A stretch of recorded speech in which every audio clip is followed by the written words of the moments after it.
They walked away. You're still haunted. Here's how Stoicism shatters emotional pain and frees you faster than you ever imagined. Life forces us to face an uncomfortable truth. People come and go. We form bonds, build trust, and pour emotions into relationships. But what happens when those bonds break? What do you do when someone no longer shares your space? Or worse, never shared the same emotional depth? You might ask, how do I stop caring? Can I detach without losing a part of myself? That's where Stoicism steps in, especially the wisdom of Marcus Aurelius. The Stoics didn't run from emotions. They studied them. They mastered them, not to become cold, but to act with clarity, to live with peace. In this video, you're going to learn 5 timeless Stoic rules to help you detach without feeling like you're breaking. Each one is rooted in real-life wisdom and meant to change the way you relate to yourself and others. Rule 1. Understand the impermanence of life. Marcus Aurelius reminds us, everything we hear is an opinion, not a fact. Everything we see is a perspective, not the truth. When it comes to emotional attachments, we often cling to our personal perspective of someone, a narrative we create about their importance in our life. But the reality is, all relationships are transient. One moment you're close, the next they're gone, whether through distance, death, or the slow fade of intimacy. People leave. It may seem bleak, but this is the Stoics' first rule of detachment. Embrace impermanence. When you realize that no connection is permanent, you become more conscious of the present. Have you ever tried holding on to a handful of sand at the beach? The tighter you squeeze, the quicker it slips away. This is a natural law of life. The more we try to possess something or someone, the faster they fade. In my own experience, I had a friendship that spanned over 10 years. We shared everything: dreams, fears, late-night conversations. Yet over time, things changed. As much as I resisted, the distance between us grew. The emotional investment I had made felt like a chain holding me to someone who no longer reciprocated the same connection. It wasn't until I accepted that the friendship had run its course that I could finally release that emotional weight. Marcus Aurelius would have advised the same. Accept that things will end, and you will suffer less when they do. Rule 2. Master your emotions through rational thought. There's a tendency to believe that emotions control us. You feel pain, sadness, and anger. Those reactions come naturally when you're emotionally attached to someone. But here's the hard truth. Emotions are not reality. They are a product of your thoughts, beliefs, and interpretations of events. Marcus Aurelius and the Stoics deeply believed in this principle. We are not at the mercy of our emotions. Our emotions are at the mercy of our thoughts. Marcus Aurelius taught us that the mind holds the power over how we respond to the world. You have power over your mind, not outside events. Realize this, and you will find strength, he wrote. Emotional detachment starts with realizing that your mind can govern your emotional state. Your thoughts about someone can ignite a storm of feelings, or they can pacify that same storm. Let's say you're going through a breakup. You're emotionally shattered, replaying conversations in your mind, overanalyzing every detail, asking, why did this happen? Or how could they move on so easily? The Stoic response is to shift that focus. Instead of giving your emotions control, ask, what are the facts here? How can I think about this differently? You must choose thoughts that free you from emotional suffering, not thoughts that fuel it. Think about it for a moment. When something happens, when you argue with a loved one, feel ignored, or are disappointed, what's the first thing you do? You interpret the situation and give it meaning. But it's not the event itself that causes emotional turmoil. It's the way you perceive it. Marcus Aurelius wrote, the soul becomes dyed with the color of its thoughts, meaning your emotions are a direct result of your internal dialogue. Imagine you send a heartfelt text message to someone you care about, perhaps a friend, romantic partner, or family member.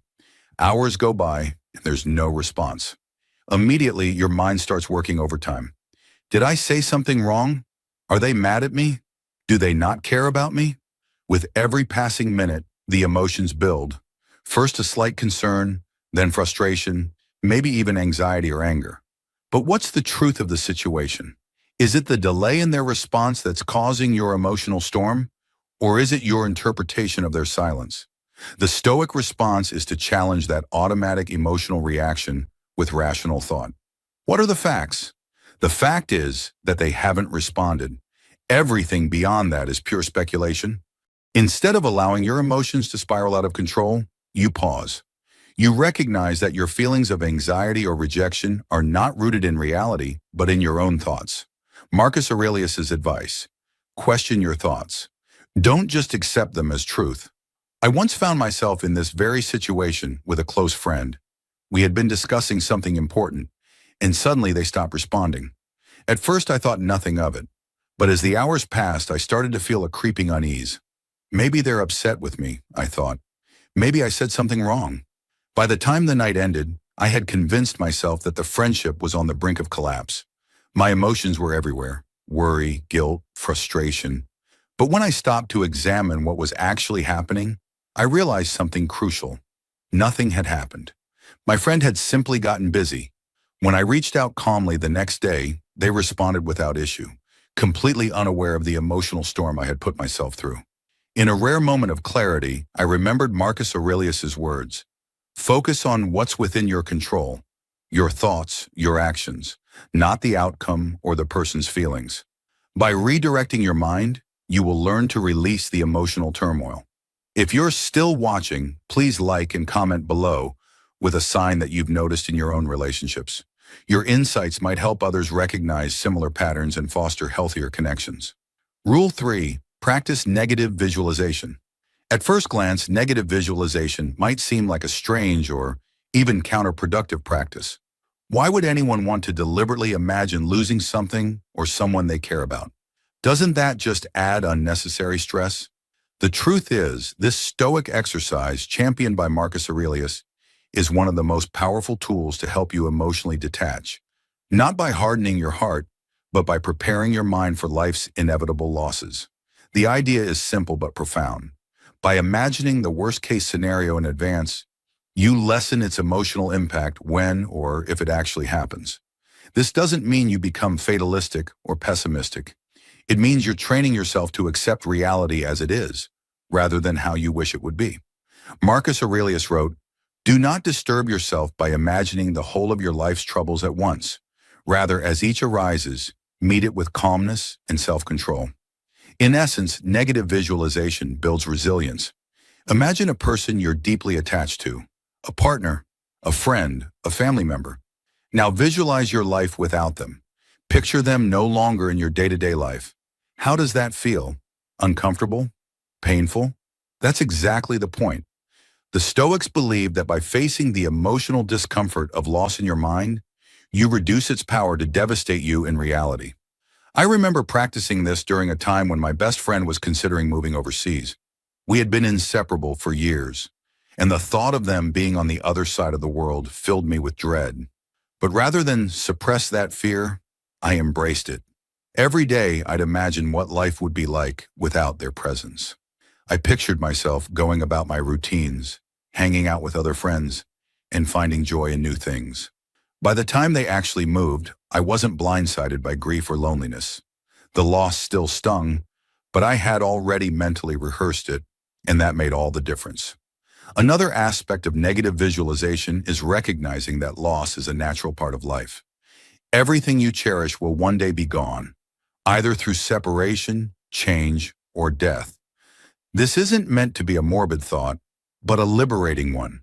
When you stop expecting permanence, you stop feeling entitled to it.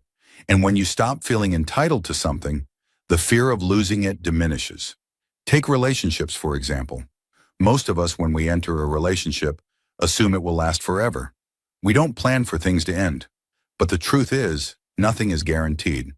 Rather than clinging to the false hope of permanence, the Stoic approach is to appreciate what you have while you have it, knowing that it will eventually change.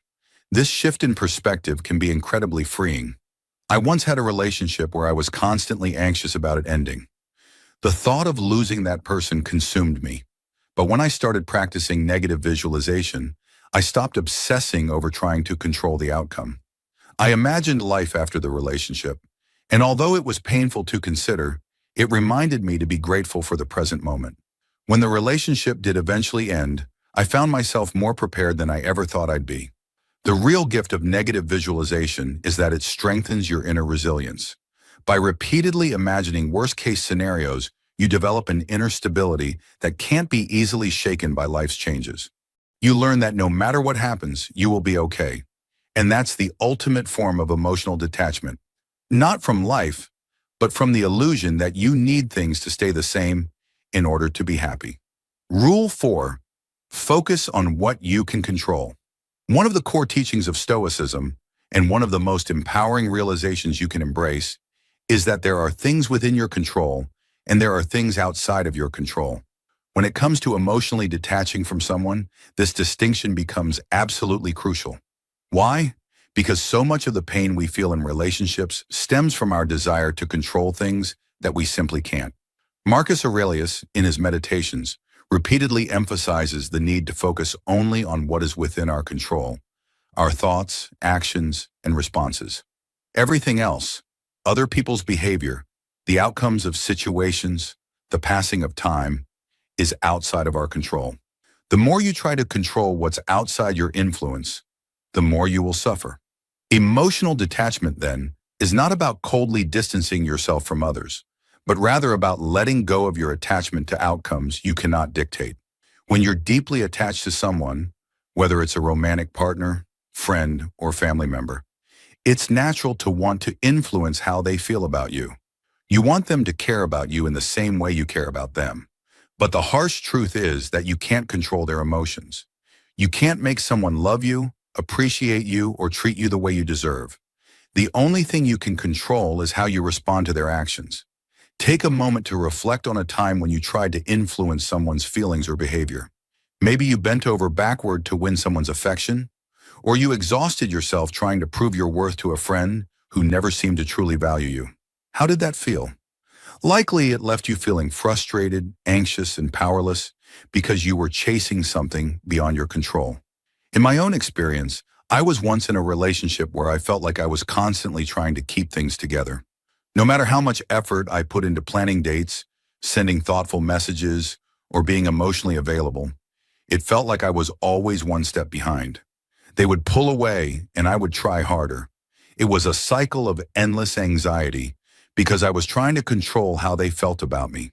When I finally started embracing the Stoic principle of focusing only on what I could control, my own actions and self-worth, I began to let go of the anxiety. I realized I couldn't make them love me more or treat me better. All I could control was my response. And in that moment, I chose to detach. The relief that came from letting go of that emotional burden was immense. One of the most liberating things you can do for yourself is to embrace emotional autonomy. The idea that your happiness, peace, and emotional stability are not dependent on someone else's behavior or feelings. When you place your emotional well-being in someone else's hands, you give away your power. You become a prisoner to their actions, moods, and decisions. Imagine you're in a friendship where you constantly feel sidelined. Your friend doesn't make time for you like they used to, and you feel neglected. Naturally, this hurts, and you might find yourself ruminating on what you did wrong or why they've pulled away. But here's the key. Their behavior is outside your control. The only thing within your power is how you choose to respond. Do you want to spend your energy chasing after someone who doesn't value you, or focus on nurturing the relationships and activities that bring you joy and fulfillment? When you shift your attention to what you can control, your own emotional state, you begin to reclaim your power. You no longer wait for someone else's validation or attention to feel whole. Instead, you create your own emotional equilibrium, independent of external circumstances. In my own life, I've had friendships where I realized I was giving too much power to how the other person treated me. If they were distant or dismissive, I'd feel unworthy. If they were warm and attentive, I'd feel valued. It was an exhausting emotional roller coaster. But when I started applying Stoic principles, I made a conscious decision to stop tying my self-worth to how others acted. I began to focus on cultivating my own emotional well-being, independent of their behavior. This didn't mean I cared less. It meant I stopped letting their actions dictate my inner peace. The ultimate goal of emotional detachment isn't indifference, it's acceptance.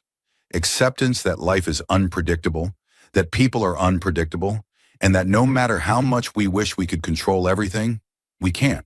What we can do is accept things as they are, rather than as we wish they would be. Imagine you're dealing with a breakup. You feel lost, hurt, and overwhelmed by the situation. Your mind races with questions. What if I had done something differently? Why did this happen? Can I fix this? These are natural questions, but they're rooted in a desire to control something that has already happened, a desire to reverse the outcome. Instead of tormenting yourself with what ifs, the Stoic response is to accept the reality of the situation. Marcus Aurelius writes, "The impediment to action advances action. What stands in the way becomes the way." In other words, the obstacles we face are not hindrances. They are opportunities to grow. When you accept what's outside your control, you stop wasting energy trying to change the past or influence others and start focusing on how you can move forward. In one of the toughest times of my life, I experienced the sudden and painful loss of a relationship I thought was solid. At first, I was consumed by the desire to understand why it happened and what I could have done differently. But slowly I realized the only way to find peace was to accept the situation as it was, not as I wanted it to be. I couldn't change the past, and I couldn't control how the other person felt. What I could control was how I reacted to that loss. Instead of clinging to what was gone, I embraced the present reality and found strength in acceptance. Rule 5, reflect on the bigger picture. When you're deeply entangled in the emotions of a relationship or difficult situation, it's easy to lose perspective. Stoic philosophy, especially through the teachings of Marcus Aurelius, encourages us to take a step back and reflect on the grander scheme of things. Aurelius often emphasized that our troubles, fears, and desires are mere fleeting moments in the vastness of time. By adopting this broader viewpoint, emotional detachment becomes easier. Ask yourself important questions like, will this pain matter in 5 years? Or does this person truly define my entire existence? Shifting your focus from immediate emotional turmoil to a higher level of reflection helps you realize that much of your distress is tied to temporary circumstances. Stoicism reminds us that no single person or event should wield such power over our emotional well-being. When you're overly attached to someone, it's easy to make them the center of your universe. Your happiness and self-worth can become entangled with their presence or absence in your life. But stepping back and seeing the bigger picture reminds you that life is ever-changing, and relationships, however intense, are just one part of your journey. You are a complete individual with your own path and experiences. In the heat of a breakup or emotional conflict, it may be challenging to grasp this perspective, but reflecting on the larger scope of your life helps you understand that you've survived emotional storms before. Life moved on, and so did you. Think back to previous relationships or moments when you thought your world was falling apart. Those wounds healed, and you became stronger and wiser. This is the natural rhythm of life. In my own experience, I once went through a painful breakup that felt like the end of my world. For weeks, I fixated on the past, feeling like the future had lost its brightness. But with time, I allowed myself to reflect on the bigger picture and realize that this person, while important, was not the defining moment of my life. They were part of my journey, but not my entire story. By zooming out, I saw the relationship as just one chapter in a much larger narrative, and I began to emotionally detach. The Stoics, particularly Marcus Aurelius, emphasized the impermanence of all things: relationships, emotions, and situations. Everything in life is transient, and what truly matters is how we respond to these inevitable changes. By reflecting on the bigger picture, you cultivate a sense of inner peace, knowing that life will continue to flow regardless of your temporary attachments. This broader perspective allows you to emotionally detach, not because you stop caring, but because you understand that clinging too tightly to fleeting things only leads to unnecessary suffering. Emotional detachment is not about apathy. It's about understanding that life is much larger than any single person, relationship, or moment of pain. By seeing your life as a vast, interconnected web of experiences, you free yourself from the tunnel vision that emotional attachment can create. Ultimately, emotional detachment is not about shutting down your emotions or closing yourself off from the world. It's about building resilience and gaining control over how you respond to life's inevitable changes. The Stoic path offers not a quick fix, but a way to inner peace.